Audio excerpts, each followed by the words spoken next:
అబ్బా ఏంటండి, ఇంట్లో మీ అక్క ఉంది, పైగా కొత్తగా ఒక అమ్మాయి వచ్చింది పని మనిషి అని. వాళ్ళు చూస్తే ఏమనుకుంటారు? మీకైతే వేల పాలు ఉండదు. చీపో. అరే వదులు.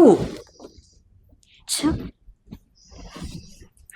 అదే నేను ప్రేమించినోడు నన్ను పెళ్లి చేసుకొని ఉంటే నేను కూడా ఇలా సంతోషంగా ఉండేదాన్నేమో కదా.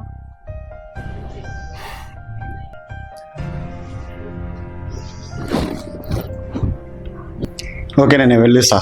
ఓకే అండి, బాయ్. బాయ్.